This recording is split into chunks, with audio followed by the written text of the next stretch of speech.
नमस्कार दोस्तों, मैं advocate Rajan Kumar Prasad, Delhi high court आज आपके सामने उपस्थित हूँ वीडियो नंबर 2 लेके। पहला वीडियो जो था वो cross examination of the wife, यानी मेंटेनेंस केस में पत्नी का क्रॉस एग्जामिनेशन के बारे में था। क्रॉस एग्जामिनेशन के बाद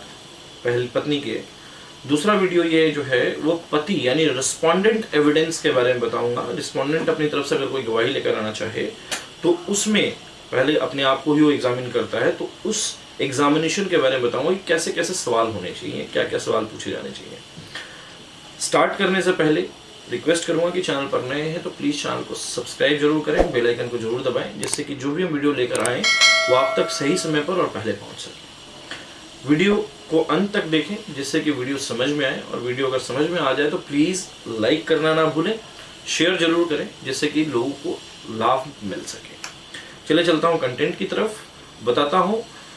मेंटेनेंस केस में जब पत्नी का एविडेंस हो जाता है या पत्नी की तरफ से जो भी विटनेसेस आने होते हैं या जिरा होना होता है, या जो विटनेसेस होते हैं उनका जिरा होता है, होने के बाद में जब विटनेस या पत्नी का जो पी है प्रोसिक्यूशन एविडेंस वो क्लोज हो जाता है। क्लोज होने के बाद जो है बारी आती है पति के ऊपर। पति अगर चाहे तो अपने आप को एग्जामिन करवा सकता है, और एग्जामिन करने में सबसे बड़ी बात होती है, एग्जामिन जब होता है तो उससे कौन कौन से सवाल पूछे जाते हैं, किस किस तरह के सवालों के जवाब दिए जाएंगे और कैसे वो अपना बचाव करेगा, इस बारे में बताऊंगा। जब भी पति अपना एविडेंस करवाता है या अपने आप को विटनेस बॉक्स में लेकर आता है तो उस समय पत्नी का वकील उससे कई सारे सवाल पूछता है, जैसे कि डिस्प्यूट के रिलेटेड, क्यों डिस्प्यूट है, आपने क्यों निकाला, नहीं निकाला, आपकी इनकम कितनी है, कहाँ जॉब करते हैं, मेरा एक। उसके बाद सजेशंस आते हैं। आप बेशक जो आपने तथ्य अपने रिप्लाई में और सारी चीज़ों में लिखे हुए हैं उसके बाद भी सजेशंस आते हैं कि नहीं जी आपका इनकम जो है इतना है, इतना है, इतना है। उस समय आपको सिर्फ ना में जवाब देना होता है, या नहीं भी देंगे तब भी वो रॉन्ग टू सजेस्ट दैट ही लिखा जाता है, यानी ये गलत है कहना कि आप इतना कमाते हैं, ये इनकम है आपकी, या यहाँ से आपको पैसा रिसीव होता है। पति खास कर ये कोशिश करे कि जो रिप्लाई में उसने लिख दिया है उसी तथ्यों के ऊपर वो रहे, क्योंकि कई बार क्वेश्चंस ऐसे भी पुटअप किए जा सकते हैं, पहले तो एग्जामिन करवाने की जरूरत नहीं होती, लेकिन अगर एग्जामिनेशन बॉक्स में अगर आप आ गए, इंटर कर गए और आपने अपने आप को एग्जामिन करवा लिया, तो उस समय आपको कोशिश ये करना है कि पत्नी ने जो भी एलिगेशन लगाए हैं उसको झूठा साबित कर सके। जैसे पत्नी ने कहा कि 50,000 रुपये कमाते हैं जी, तो उस समय अपनी सैलरी स्लिप वहाँ देनी है कि जी मैं 20,000 रुपये कमाता हूँ। पत्नी ये कहे कि एग्रीकल्चर लैंड है इनके पास, मेरे पास कोई लैंड नहीं है जी, रिप्लाई में ऑलरेडी आपने दे रखा है। जब क्वेश्चन पुटअप हो तो आप उसमें डिनाई कर सकते हैं,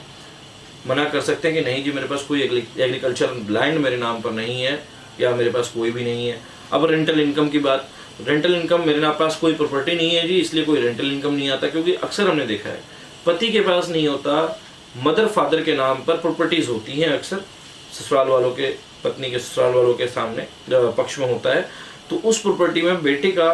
भाई माँ बाप कई बार बेदखल कर देते हैं, या कई बार माँ बाप नहीं दे रहे जी शेयर, तो आप जबरदस्ती तो ले नहीं सकते, और उन इनकम्स को, माँ बाप की प्रॉपर्टी है तो माँ बाप को जाएगी, वो आपकी इनकम नहीं है, तो आप वहाँ भी डिनाई कर सकते हैं, क्योंकि दूसरी पार्टी के पास इन सब चीज़ों का प्रूफ नहीं होगा कि प्रॉपर्टी आपके नाम पर है नहीं है। सिर्फ वो सजेशन दे सकते हैं कि आपके नाम पर प्रॉपर्टी है, आप सीधा डिनाई करें कि मेरे पास कोई प्रॉपर्टी नहीं है, कोई एग्रीकल्चर लैंड नहीं है, कहीं से मेरी कोई रेंटल इनकम नहीं है, कहीं से मेरा कोई एग्रीकल्चर से इनकम नहीं आती। खासकर पति ये ध्यान रखें कि उनसे कुछ क्वेश्चंस पुटअप किए जा सकते हैं जिनका उनको ध्यान देना है। पहला, पत्नी ने अगर कोई गलती की, या पत्नी आपको छोड़ कर गई, या पत्नी ने कोई तमाशा किया घर में, तो आपने कोई कंप्लेंट किया नहीं की, तो अक्सर पति कई बार कंप्लेंट कर चुके होते हैं थाने में, तो उस कंप्लेंट्स को देनी होती है कि हाँ जी मैंने कंप्लेंट की थी, ये कंप्लेंट्स है मेरी, वो एग्जिबिट हो जाएंगी, वो पढ़ी जाएंगी उसके बाद। ठीक उसी तरह से कंप्लेंट्स के अलावा अगर कोई बसाने का केस डाला हुआ है, कोई आपने और केस डाला हुआ है, तो उन केसेस का भी जिक्र आप कर सकते हैं कि मैं तो बसाना चाहता हूँ जी, ये खुद नहीं रहना चाहती है, ये मेंटेनेंस के पीछे पड़ी है और मेंटेनेंस ले रही है, मेरे तो जबरन कोर्ट ने बांध दिया है, मैं तो इसको आज भी लेकर जाना चाहता हूँ, इसलिए मैंने बसाने का केस डाला है, या इसलिए मैंने इसको कई बार पंचायतों में या कई जगह पर मैंने इसको कोशिश की है कि मैं अपना घर बसा लूँ और मेरा घर बस जाए।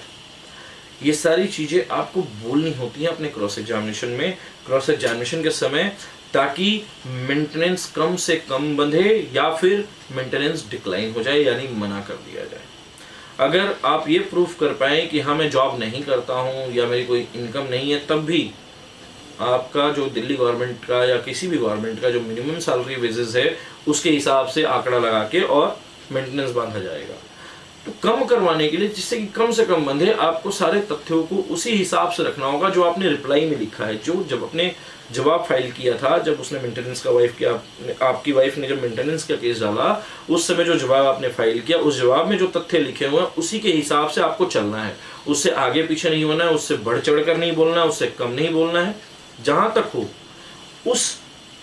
वो एक दायरा जो आपने अपने जवाब में बना दिया, उसी दायरे के अंदर ही आपको खेलना है। उससे आगे नहीं जाना है, उससे पीछे नहीं आना है, उसके बाहर नहीं जाना है।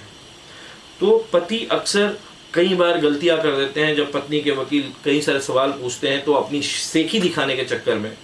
वो 10 और बातें बोल जाते हैं, जबकि जो जवाब लिखा जाता है उस जवाब में बड़े स्पेसिफिक ढंग से बहुत ही कम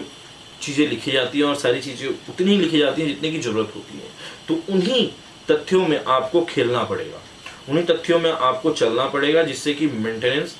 कम से कम बन सके या कम से कम अलाउंस उसको, आपकी वाइफ को मिले। इन चीज़ों का ध्यान रखना पतियों को, जिससे कि वो बच सकें और मेंटेनेंस कम से कम बन सके।